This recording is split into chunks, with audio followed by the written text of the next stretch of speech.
younger this spring. What's it been like kind of helping these guys grow?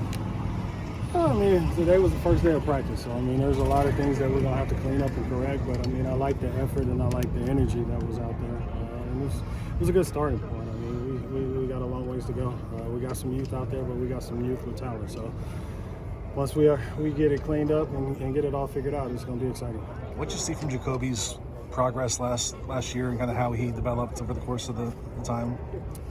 You know, Jacoby is somebody that, you know, the expectations for him is through the roof. So, you know, every day is a work in progress with him. And he's taking that challenge on. He's matured a little bit. And, you know, obviously, you know, he had a chance to showcase what he could do last year in the bowl game. And we're just looking to climb off of that and continue to help him grow both as a player and as a young man. Coach, have you been in a position like this where you got 4 sophomores who are really going to be some of the best players in your group? And how does that affect how you coach when those guys are so young? Well, I mean, like you said, they're young, so I mean, there's still a lot of room for improvement. So I mean, that's the main thing that I'm focused on.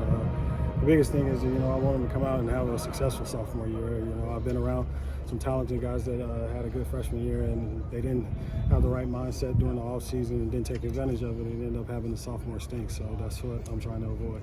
While you guys are getting your guys ready, I'm from DC. Caleb's got his pro day tomorrow. What's his strength, you think, as he gets into the league? You know, I would say one of his biggest strengths is, you know, he's able to find a window of success through chaos. If a play breaks down, you know, he's able to stay calm and make some magic happen out of that. Dennis, you mentioned you've been with Lincoln a long time. He talked to us about, you know, taking a little bit of a step back from the quarterbacks. Obviously, Luke Ewert is being, you know, brought in as quarterback coach. Have you seen him, you know, Lincoln just kind of dip his toes into more other areas of, you know, meeting rooms and this and that so far? And how do you anticipate that'll kind of play out this spring? Well, I mean, you know, he's obviously going to still be heavily involved in the offense. But, you know, Link is one of those guys, if he gives you the keys to something, then, you know, he's saying that he trusts you. And, you know, all of the guys on our staff are talented enough coaches that, you know, they're able to step in and fulfill those roles. And one of the great things about working here and working with him is that, you know, he's one of those guys that you never want to let down. So, you know, Luke is doing everything he can to be the best quarterback coach in the country, just like every other coach, position coach is on the staff. What stood out was to the you? guy that you recruited at Oklahoma, and now you're recruiting him. You have him here at USC. What was his skill set? What were the things you liked about him, and what does he offer the offense here? I mean, Makai is, you know, he's faster than what a lot of people give him credit for, but I mean, he is a complete competitor and a complete football player. I like the way his mentality and his approach that he takes to every play, whether he's getting the ball or whether he's having to block for one of his teammates. What stood out to you about Jaden Richardson recruiting him from the portal?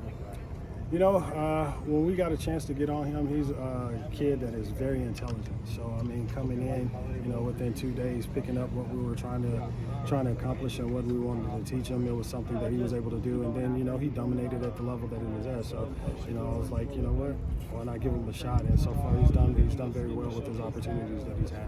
How does Luke switching roles impact you with the receivers, not having 2 receiver coaches out there? I mean, you know, you have to plan out your meetings a little bit more detail because you got 2 extra guys in the room. So, I mean, you can't spend as much time talking about one point where you got, you know, 2 other points to talk about. Is Caleb, anything surprised